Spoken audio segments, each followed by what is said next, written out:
Imagine driving down a narrow, two-lane road in the heart of the New Jersey pine barrens at 3 in the morning. The Atlantic City skyline is miles behind you, and the only thing visible in your high beams is a wall of crooked, stunted pitch pines that seem to lean closer with every mile. Suddenly, a screech, high-pitched, metallic, and agonizingly human, shatters the silence of your cabin. Something heavy slams onto your roof. You look up through the glass just in time to see a shadow with massive, leathery wings blot out the moon, and two glowing, yellow eyes stare back at you with a hunger that has lasted 3 centuries. This is not a ghost story. For the people of New Jersey, this is a 300-year-old reality. Welcome to the Mythos Atlas. Today, we are stepping into one of the most isolated and eerie landscapes in North America to track a creature that has defied every attempt at a rational explanation. It is a beast born of a mother's curse, a political smear campaign, and the terrifying silence of 1,000,000 acres of wilderness. We are hunting the Jersey Devil. But to understand why people are still terrified of the dark in the Garden State, we have to travel back to a night of thunder and blood in 1735, to a small settlement called Leeds Point. The Pine Barrens are a biological anomaly. While the rest of the East Coast was paved over and turned into a concrete megalopolis, this massive expanse of acidic soil and cedar swamps remained untouched. It is a place where the water runs the color of dried blood due to the tannins in the roots, and where the trees grow gnarled and twisted as if they are in constant pain. In the 18th century, this was the edge of the world. It was a place for outcasts, hermits, and the Leeds family. Deborah Leeds was a woman pushed beyond the brink of human endurance.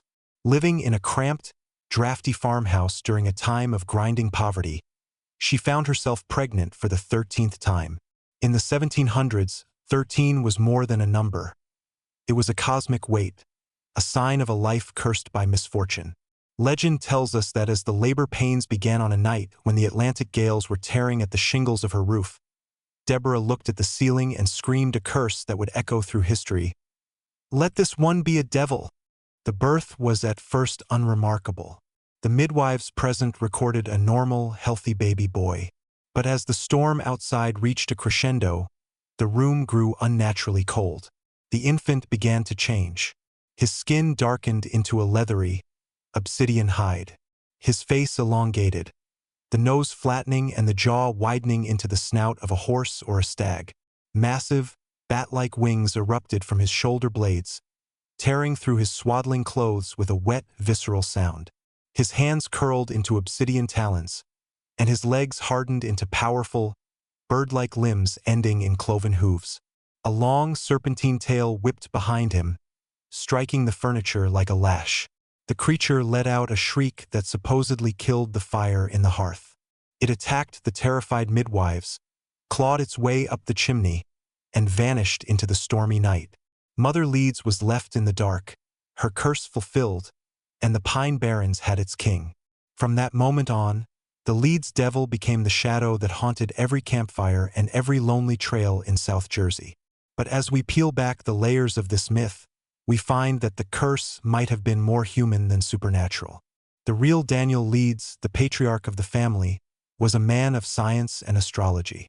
In a time dominated by the strict, suffocating piety of the Quaker Church, Daniel's almanacs, filled with zodiac signs and pagan lore, were seen as heresy. The Quakers didn't just disagree with him, they demonized him.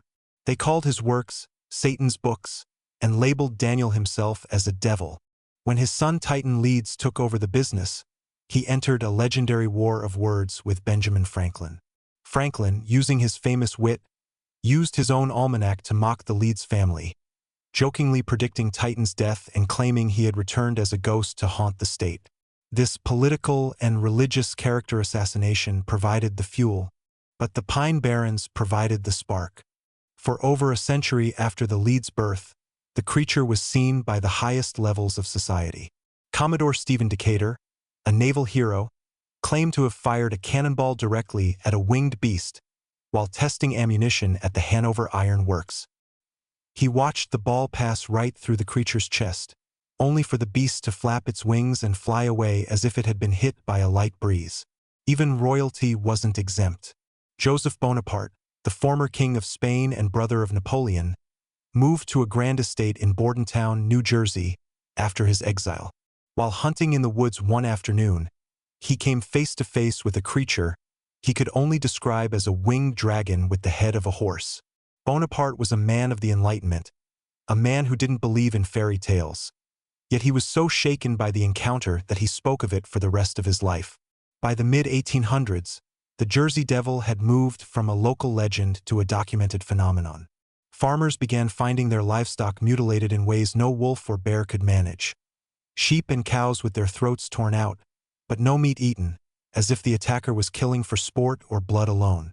Tracks began appearing in the snow, cloven hooves that moved in a single, straight line, hopping over 8-foot fences and continuing on rooftops without breaking stride. These tracks would often lead directly to the edge of cedar swamps where the water never froze, disappearing into the dark, tea-colored depths. But all of these sightings were just a prelude to the madness of 1909. That was the year the Jersey Devil stopped being a phantom of the woods and started an all-out invasion of the modern world.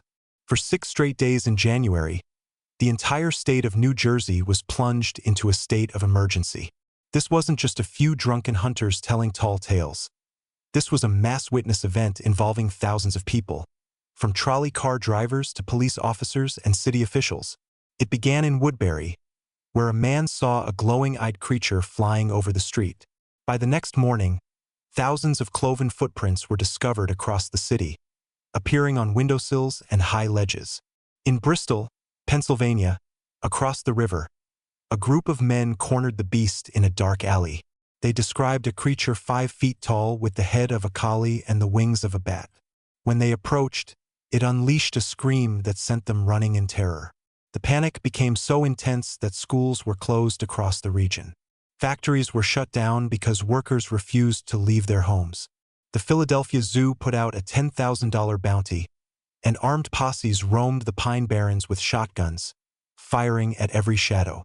The police in Camden and Newark reported the creature attempting to climb into second-story windows, its talons scratching at the glass as terrified families hid under their beds. During this week, the Jersey Devil was no longer a myth. It was a physical threat that had brought a modern, industrial society to its knees. Even when the sightings eventually died down, the scars remained. The creature had proven that it could leave the safety of the pines whenever it chose. It had proven that no matter how much we build, how many lights we install, or how many roads we pave, the darkness of the Pine Barrens is only a few miles away. And as the 20th century progressed, the devil didn't fade away. It evolved. It became the name of a hockey team, the face on t-shirts, and the mascot of the state. But for those who live near the Wharton State Forest or Leeds Point, the mascot is still a monster. Because even today, in the age of high-definition cameras and GPS, the sightings continue. What is it about the Pine Barrens that allows this legend to survive? Is it the unique ecology, the strange, prehistoric-sounding calls of the sandhill crane or the great horned owl? Or is there something truly ancient and cursed about the soil itself? We have explored the birth and the early terror of the Leeds Devil, but we have yet to uncover the most disturbing evidence of its continued existence. We haven't yet discussed the modern encounters that prove this 300-year-old curse is far from over. The transition from the Great Panic of 1909 into the modern era didn't diminish the Jersey Devil. It only gave the creature a more permanent, chilling place in the collective American psyche. While the newspapers eventually moved on to the brink of the First World War, the people of the Pine Barrens remained in a state of quiet, constant vigil. They knew that whatever had walked on their rooftops and shrieked outside their nurseries hadn't simply vanished. It had retreated back into the tea-colored cedar swamps, back into the places where the sun never quite hits the forest floor. To understand the second half of this 300-year-old curse, we must look at how the beast survived the age of electricity, the age of flight, and the age of the internet. In the decades following the 1909 outbreak, the sightings took on a more predatory tone. In the 1920s and 30s, as the Pine Barrens were increasingly used for agriculture and the cultivation of cranberries, workers began reporting a presence that felt less like a phantom and more like a stalker. Local farmers in Chatsworth reported finding their dogs, large, aggressive hounds, huddled in the corners of their barns, shaking and refusing to eat after a night of hearing flapping on the roof. When the farmers went out to investigate, they didn't find tracks of a wolf or a bear. They found deep, three-toed gouges in the wooden siding of the barns, 7 feet off the ground. By the 1950s, the Jersey Devil had become a rite of passage for the youth of New Jersey. But for some, the dare became a nightmare. In 1951, a group of boys in Gibbstown claimed to have encountered the creature in a wooded area near their homes. They described it as a ghastly bipedal birdman that stood nearly 6 feet tall. When they threw rocks at it, the creature didn't flee. It let out a sound that one boy described as the grinding of metal gears mixed with a human sob. It charged them with a speed that felt supernatural, jumping over a high chain-link fence in a single, effortless bound. This period also saw the rise of the piney culture as a shield for the creature. The residents of the Barrens, often misunderstood and isolated from the coastal elite, developed a protective relationship with the legend. To them, the devil wasn't just a monster. It was a guardian of their privacy. It was the thing that kept tax collectors and unwanted tourists away from the hidden stills and secret trails of the deep woods. But even the toughest pineys had their limits. There are stories whispered in the bars of Hamilton and Mullica Hill about hunters who went into the Wharton State Forest and returned with their hair turned white, refusing to ever pick up a rifle again. They spoke of the Leeds bird watching them from the canopy, its yellow eyes reflecting their campfire light from 40 feet up in a pitch pine. As we move into the 1970s and 80s, the nature of the sightings shifted again. This was the era of the Jersey Devil road trip. Suburban sprawl began to encroach on the edges of the Barrens, and with more people came more encounters. In 1980, a chief of police in a small South Jersey town reported a sighting that made national headlines. While on patrol near a wooded stretch of highway, he saw a creature cross the road in 2 massive hops. He described it as having the head of a horse, the body of a man, and the wings of a bat. He was so disturbed by the encounter that he officially filed a report, despite the risk to his professional reputation. He wasn't alone. State troopers, forest rangers, and even pilots flying into Atlantic City International Airport have reported large, unidentified winged biologicals maneuvering over the Pine Barrens at altitudes and speeds that no bird could maintain. But why does this specific myth persist when so many others have faded? The answer lies in the unique ecology of the Pine Barrens itself. Biologists have proposed several rational theories to debunk the Jersey Devil, and while they are logical, they often fail to capture the sheer terror of the witnesses. The most common skeptic's choice is the great horned owl. These birds are massive, have a 6-foot wingspan, and possess horns, ear tufts, that can look like a horse's ears, or even small horns in silhouette. They fly silently, and their talons are powerful enough to crush the skull of a small deer. When an owl protects its nest, it can dive-bomb a human with terrifying force. Then there is the sandhill crane. These birds are rare in New Jersey, but when they migrate through, they are a sight to behold.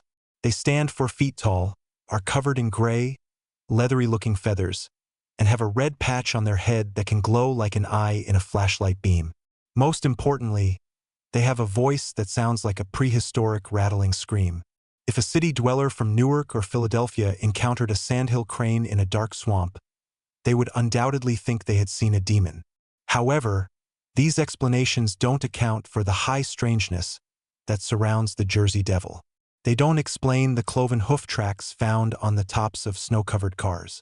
They don't explain the sightings by Joseph Bonaparte or Stephen Decatur, men who knew their local wildlife intimately. And they certainly don't explain the feeling of Oz effect, that sudden, crushing silence where the birds stop chirping and the wind stops blowing, that many witnesses report right before the devil appears. In the 21st century, the Jersey Devil has faced its greatest challenge: the smartphone camera.